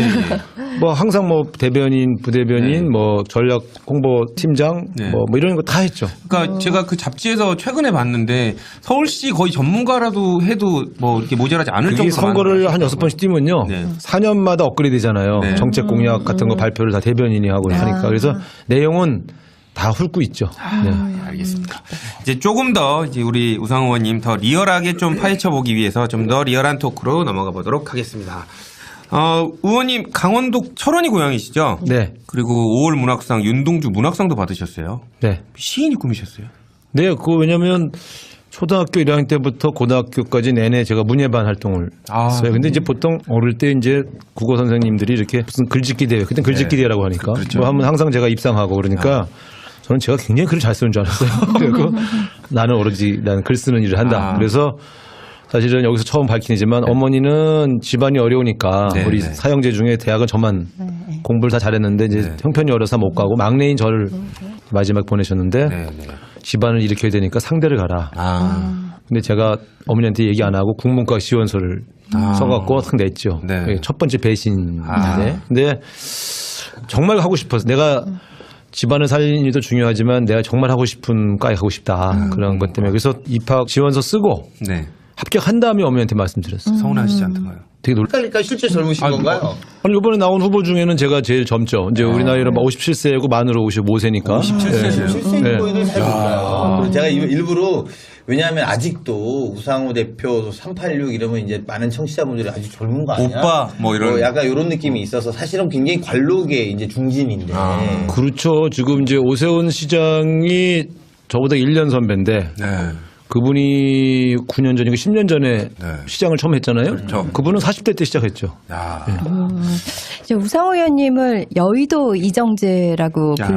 불렀잖아요. 아니 말 이정재가 걷는 거 보니까 아니 마음에 안 가는 이야기를 억지로 마음에 안 들어. 마음에 안 드는 거야 지금. 이정재가 연예계 우상호인가 어쨌거나 예. 어쨌든 좀 비슷한 걸로 어쨌거나 얘기해. 예. 그래서 오늘 청담동 표 머리 이런 거를 화면으로 못 보여드리는 게 조금 아쉽기는 합니다. 사진으로 게시판에 올리도록 아니, 하겠습니다. 출마 될것 선언하는 거를 한번 보시면 되죠, 뭐. 네. 우리 저 청취자분들은 검색을 한번 해주셔야 돼. 또 나오면 좀 느낌이 확 다르시네. 그 출판 기념회랑 출마 선언 그 장면 다 동영상 떠 네, 있으니까 다 떠 있어요. 예, 네. 예. 안 보시는 게 나고 상상하는 게 좋아요. 또 위트까지 또. 오늘 제가 의원님 페이스북에 우상호는 망했다 이거 읽어봤거든요. 네. 며칠 전에 올리신 거. 네. 대통령이 원망스럽다. 이게 좀 역설적인데 이거 얘기 좀 해주시죠. 아니 실제로 제가 망했어요. 왜냐하면 네. 제가 이제 남북 문제만 있으면 단골로 제가 외통위도 오래 했고 네. 또 남북 문제 소위 학생 운동할 전문가였는데. 때부터 예, 되게 전문가들하고 토론회도 많이 하고 되게 지금 제가 제일 많이 몸담고 있는 뭐 포럼이나 이런 게 다 남북 관계 관련돼서 공부도 많이 했고 그래서 꽤 자타가 공인하는 그래도 국회 안에서는 좀 전문가층이 든다 이렇게 자처했는데 제가 그 올해 초에 김여정 절대 안 온다. 그랬더니 이제 그 라디오에서 인터뷰에서 그랬어요. 그랬더니 다른 분들은 온다는데 그래서 그분들이 뭘 몰라서 그래요. 근데 확 내려오는 거야. 그리고 내가 아씨 망했네. 이거 이제 그때만 해도 티를 안 내고 누가 지적할까 봐 하고 있었는데 또 그다음에 누가 물어보는 거예요. 김여정 씨가 올라간 다음에 이거 이제 남북 정상회담 언제쯤 할 거 같냐 그래서 연말까지는 할 거다. 우물가에서 숭늉을 찾지 말라고 하시잖아요. 그래서 연말쯤 가야 예? 빨라도 그랬더니 그냥 4월달 남북 정상회담 한다고 발표하고 그다음에 또 바로 또 이어서 누가 북미 대화가 진행되냐 그래서 그 트럼프 대통령하고 김정은하고 사이가 안 좋기 때문에 조금 더 시간이 걸릴 거요 했는데 네, 바로 또 완전 폭망하신 거네. 3연타석으로 제가 제 예측이 빗나가면서 돗자리 다 접었어요. 아니죠. 그게 제가 알기로는 제가 청와대들은 네. 믿을 수 없는 정보에 따르면 우상호 대표께서 청와대와 긴밀하게 호흡을 맞추면서 국민의 기대감을 낮추고 반전에 감동을 주는 치고받는 거였다라는 믿을 수 다 없는 역할극이었구나. 소식이 있습니다. 그런데 이걸 또 이렇게 아니 강희영 그걸 어떻게 알았어요? 이렇게 하시면 또 저희가 당황스럽지. 이것도 야 근데 어쨌든 이제 저는 제 예측이 틀렸어도 너무 요즘 행복하고 그렇죠. 12월 달에 전쟁 위기 제가 국방이 아닙니까? 네. 뭐 전략자산 전개 이런 게 어떤 의미인지 너무 잘 아는데 정말 위험했어요. 근데 그렇죠. 이게 지금 대학면으로 열려서 남북 정상회담, 북미 정상회담까지 간다 그러면 정말 최근에 한 20년 사이에 이루지 못한 일들이 정말 2018년 1월, 2월, 3월, 4월, 5월 사이에 그냥 확 진행되는 거라 저는 제가 망해서도 행복하다 그렇게 썼는데 그 많은 분들이 당신 망했지만 나라는 잘 되고 있으니 더 망해라 막 이런 식으로 댓글을 쓰셔서 또 감사했습니다. 근데 이런 얘기가 있지 않았습니까? 사실 작년 정부 초기에 통일부 장관 입각설이 있으셨어요. 네, 계속 오르내리죠. 예, 그래서 사실상 장관이 되셨으면 지금 뭐 남북관계 최정점의 실무자로 지금 있으실 것 같은데. 그때 제가 그 원내대표 끝날 때죠. 끝날 때 정권 교체하고 임종석 비서실장이 임명되자마자 바로 인사를 왔어요. 그래서 잘 아시피 임종석 실장은 제 고등학교 후배고 전대협 후배고 그래서 저하고 나눈 술잔만 지난 20년간 한 10,000잔 이상 되니까. 그래서 수영장을 하나 마셨다고 하는 소문이 들었는데 수영장 하나는 드셨다고. 술을 먹으려면 수영장으로 먹어야죠. 가문식은 쑥 들어오네. 그래서 놀라시더라고. 그래서 너 어떡하려고 그러냐. 그 국문과 가면 다 밥 굶는다는데. 그래서 국문과에도 건대기가 있습니다. 이러면서 이제 이렇게 넘어갔는데 사실은 그래서 그때는 이제 시인이 되고 싶었고 국어 선생 하면서 시를 써야 되겠다. 대부분 우리 선배들이 다 출판사나 국어 선생 하면서 시를 썼거든요. 그래서 그걸 롤모델로 삼아서 이제 준비를 했었죠. 여고의 국어교사, 여고. 진짜 특별히. 뭐 여고의 국어교사, 그다음에 문예반 오빠, 총학생회장, 뭐 여성들의 뭐 이거 그거 아닙니까? 로망. 로망이죠, 로망. 근데 이제 아마 특히 이제 어린 나이잖아요. 네. 대학교 가면 나는 정말 그리고 또 여고생도 선생님 하면 또 이 로망이 있잖아요. 그렇죠. 그런 로망의 연장선상에서 말씀하시는 거라 생각됩니다. 네. 네. 지금 어머님 말씀하셨는데요. 그 이한열 열사 어머님도 또 어머님으로 모시고 있잖아요. 네, 왜냐면 예. 이제 이한열 군이 제가 주도한 집회에서 숨졌기 때문에 예. 사실은 그 가장 고통스러운 이제 그 장면이 이한열 열사가 병원에 이제 의식을 잃고 중환자실로 옮겨진 이후에 그 광주 집으로 전화해서 오시게 해서 만났을 때 첫 대면 너무 힘들었어요. 그리고 그때만 해도 이제 저는 이한열 군이 소생할 수 있다 이렇게 계속 기도하고 그랬는데 이제 막상 숨지니까 어머니와 낯을 볼 수가 없잖아요. 사실은 제가 총학생회장이고 내가 주도한 집회인데 뭐 이렇게 죽어도 이제 소위 말하면 학생회장이 내가 죽었어야지 어떻게 내가 이 죄 없는 2학년 학생 다치게 하나 이런 죄책감 때문에 그래서 그 이후에 그냥 뭐 이한열 군 관련된 일이라면 그냥 두 발 걷고 내가 다 책임지고 지금까지 어머니 30년간 친어머니처럼 모셨죠. 예, 아니 저는 이한열 열사 어머님 관련해서 선명하게 남아있는 장면이 있는데요. 그 2016년 5.18 기념식에서 이제 광주 묘역 갔을 때요. 네. 그때 이제 그 어머님 오셨는데 우리 묘소들 이렇게 돌아볼 때 우상호 의원님이 이한열 열사 어머님께 엄니 그러면서 마치 엄마 앞에서 어리광 부리는 것 같이 그렇게 부르시더라고요. 그래서 살갑게 부르시더라고요. 그리고 또 이한열 열사 어머님께서는 이렇게 막 등을 툭툭 두드려 주시면서 너 요즘 왜 이렇게 말랐냐. 바빠도 배불리 먹고 챙겨 먹고 댕겨라. 막 이렇게 따뜻한 대화를 나누시는데 제가 그때 정말 눈물이 많이 났어요. 정말 다정한 모자 같았고 그래서 우상호 의원님께서 이한열 열사 어머님은 평생 어머니로 모시겠다고 한 말 정말 빈말이 아니고 아들 이상의 역할을 하고 계시는가 싶었습니다. 저는 노력을 하죠. 무슨 대소사 있을 때마다 가서 같이 어울리고 또 작년에도 이제 어머니 생신 때 또 이렇게 모여서 같이 이제 식사도 하고 그랬는데 작년이 사실은 8순이었거든요. 그래서 이제 했는데 그래도 친하들 가꿨어요.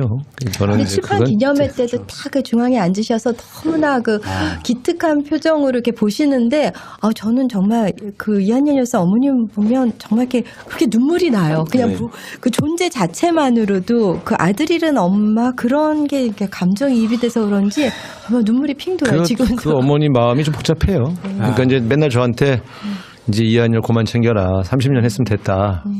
근데 내가 안 나타나면 서운하실 거 아니에요. 말씀은 또 그런 안 오면 서운하지. 또 그러면서도 그만 짐이 되고 싶다. 그래서 어머니 이거 짐 아니요. 이건 짐 아니고 내가 좋아서 하는 일이니까 그냥 너무 부담 느끼지 마셔요. 그렇게 하죠. 이한열 열사 장례식 때 100만 시민 모이지 않았습니까? 네. 그때 의원님께서 이한열 열사 영정 들고 그리고 유튜브에서 보면 추모식에서 의원님이 스스로 죄인이라고 그러면서 막 눈물을 흘리셨잖아요. 네, 원내대표 되고 나서 이제 첫 네. 주도식에서. 뭐 미안한 거 죄스러움이 아직도 계속 남아 있으시죠? 그럼요. 제가 사실은 그때 학생회장 됐을 때 스스로 이제 결심한 내용 중에 하나가 총학생회장이라는 자리는 학생들의 안전을 지켜야 된다. 근데 속으로 나는 내가 학생회장 동안은 단 한 명도 구속시키지 않겠다. 다치는 사람도 없게 하겠다. 이렇게 이제 결심을 했는데 사실은 4월달. 자, 오늘 문재인 정부의 성공과 민주당의 승리를 위한 편의 방송. 더 품위 있게 하지만 더 격정적으로 돌아온 극단 방송. 진짜 우리 손으로 뽑은 진짜 대통령은 우리가 지킨다. 진짜가 나타났다 시즌 4. 문재인 대통령과 민주당을 지지하는 국민 여러분, 당원 동지 여러분 안녕하십니까? 강훈식 의원입니다. 네, 박경미입니다. 안녕하십니까, 조대진 변호사입니다. 강원님 지난주에 결석하셔가지고 어디 다른데 출장하셨다고 그랬죠? 네. 저 국토교통위원인데요. 국토교통위에서 우리가 해외로 수출하는 수력댐이 있어가지고 그래서 국토교통위원장하고 국토교통위원들하고 출장을 사전에 잡아놨습니다. 그래서 지난번이 비회기였기 때문에 그래서 조지아 요즘에 많이 나오는 과거에 그루지아라는 데인데 거기에 가서 근데 이게 댐 짓는 데라는 데가 완전 산골 오지잖아요. 네, 그렇죠. 그 산골 오지니까 휴대폰도 안 되고 다 안 돼요. 와. 그 완전히 그 만년설이 있는 그 산골 오지. 우리로 따지면 강원도 화천 그 더 안쪽으로 들어가야 댐이 있잖아요. 어제 산맥위에서 받으셨다고 전화를. 산맥위에서. 네, 그러니까 그게 전화가 안 터졌는데 그동안 일이 많았더라고요. 그래서 하여튼 거기 가서 수자원공사 분들도 격려하고 근데 조지아가 약간 걱정이 많아요. 네. 우리나라에서도 큰 돈을 투자하는 데고 국정감사하면 늘 질문이 있는 데인데 그래서 그런 것들을 좀 잘 보고 출장 다녀왔습니다. 네. 고생하셨습니다. 녹음날 없어서 죄송합니다. 네. 6.13 지방선거가 90여일 앞으로 다가왔습니다. 문재인 정부에서 열리는 첫 선거인 만큼 정부와 집권 여당에 대한 중간평가 성격도 지니는데요. 그만큼 민주당 출마 후보자에 대한 꼼꼼하고 신중한 검증이 필요한 것 같습니다. 네, 그래서 이제 당원 여러분들이 되게 바라는 그런 후보들을 진짜가 나타났다 해서 이제 모시고 검증의 시간을 갖고 있는데요.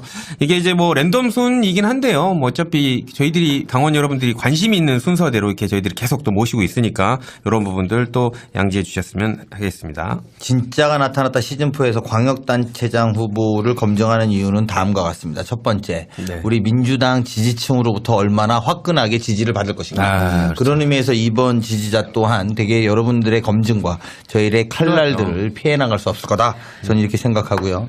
네. 이분이야말로 사실은 민주당의 한 축으로 또 지난 탄핵의 한 주역으로 사실 활동해 왔습니다. 네, 87년 6월 항쟁 당시 연세대 총학생회장으로 그리고 30년이 지난 촛불혁명에서는 민주당 원내대표로 세상을 두 번 바꾼 분입니다. 이제 서울을 바꾸고자 시장 출마를 선언한 우상호 의원 나오셨습니다. 우상호 아사. 아싸, 우리. 근데 저는 궁금한 게 저도 총학생회장을 했거든요. 근데 저런 포스가 안 나오거든요. 근데 저희 집사람이 그러더라고요. 같은 총학생회장에도 되게 다르시다고. 너하고 나하고 사과드리겠습니다. 예. 아무튼 뭐 우상호님 소개 한번 해주십시오. 네, 안녕하세요. 우상호입니다. 네. 반갑습니다. 재밌게 잘 떠드시네. 어디 총학생회장이었어요? 아 저는 전국 로스쿨 총학생회장이었습니다. 일대 총학생. 로스쿨? 예. 로스쿨의 초대 총학생. 네. 그래? 네. 거기 아무도 그렇게 안 전국, 학교는 아니야. 전국 조직 있었어요? 전국 조직을 제가 만들었습니다. 그러니까 우리로 따지면 의장 같은 개념인데. 아니 근데 뭐 그렇게 존중을 하지는 않더라고요. 그러면 그저 40페이지 반대 네트워크하고 이제 wen수된 조직일까요? 네. 네. 근데 지금은 뭐 다 같이 법조인으로서 다 친하게 지내고 있는데 그래? 그때는 이제 전국 일대 로스쿨 총학생회장이었습니다. 아무튼 뭐 소소한 거니까 잊어주십시오.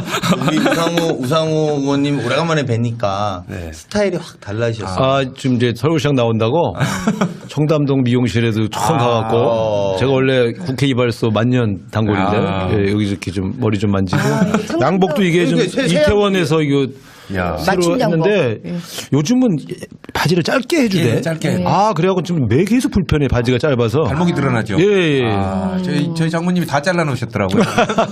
그 스타일을 확 바꿨어요. 좀 젊게 가자 이렇게. 아니 근데 뭐 워낙에도 젊으신데 실제 나이가 젊다고 생각하는 게 이 청취자분들의 그래 이제 4.13 호원 조치 나고 항의하던 친구들이 한 대여섯 명 또 잡혀갔어요. 그 대가 서대문 경찰서까지 가서 다 끌어내고 네. 그런 식으로 이제 철저히 우리 학생회장이 그걸 해야지 그렇게 했는데 결정적으로 이한 열고는 못 지켰어요. 그래서 그게 이제 저한테 굉장히 오래 남은 이제 부채죠. 30년 동안 그 괴로움으로 제가 그런 얘기도 했었어요. 우상호의 시기는 87년 6월 9일 오후 5시에 멈춰섰다. 남은 인생은 덤이다. 왜냐면 사실 그건 이한열이 죽은 건 우상호가 죽은 거예요. 그래서 나머지 인생은 덤이니 뭐 그렇게 뭐 연연하지 말자 뭐 이런 생각도 했는데 어쨌든 원내대표 되고 나서 딱 첫 수도실 가니까 자꾸 이렇게 생각이 나더라고 그 당시가 또 해필이면 그게 또 그 체류탄 피격됐던 장소에서 행사를 하는 바람에 네. 그리고 그때가 87년 6월 항쟁 이후에 30년 이 정확하게 돼서 그 자리를 또 가시는 거기 때문에 느낌이 또 남다른. 그게 이렇게 꺾어지는 게 굉장히 그게 더 선명하게 그 기억이 나더라고. 그게 참 그 괴롭더라고요. 30년 한 세대. 네. 그 6월 항쟁 당시에 함께 운동했던 배우 우현 씨, 안내상 씨 화제잖아요. 제가 지난주 북콘서트에 갔었는데 그때 우현 씨만 네. 오셨더라고요. 네. 아마 안내상 씨는 제가 요즘 촬영 때문에 예, 원래 제가- 올라가고 그랬는데 네, 즐겨보는 네. 드라마 미스티라고 있는데 아, 예. 거기 그것 때문에. 아마 그거 촬영 맞아요. 아니셨을까 싶은데 그날이 자기 씬만 찍는 거면 좀 빼겠는데 네. 다른 배우가 다 모여서 한꺼번에 찍는 자리여서 자기만 빠질 수가 없어서 네. 죄송하다고 하더라고요. 그래서 제가 그랬어요. 뭐 촬영 때문인데 네. 어떻게 하겠냐. 네. 그냥 너하고 나하고 인간관계만 깨진 거지. 뭐. 아니 그날 너무 북콘서트가 재밌었어요. 많이 감동적이기도 하고 그날 우현 씨가 완전히- 우연은 촬영을 미루고 온 거예요. 예, 그 두 사람의 자세의 차이가 있잖아요. 그런 것 좀 안내상 알려드려야지. 씨 전화하세요. 이거 연락 그거 전화. 다시 형님 미안합니다 이렇게 하고 서운해하고 전화하셔야 계십니다. 됩니다. 조금 전해주시면. 아니, 대신 여동생을 보냈더라고.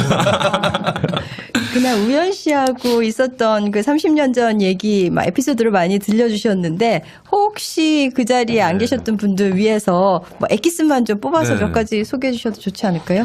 정말 어차피 아니 저하고 일화가 너무 많아서요. 근데 사실은 시작은 이제 저도 그 사람을 87년에 처음 본 거거든요. 87년 3월에 처음 만나서 거기는 신학과고.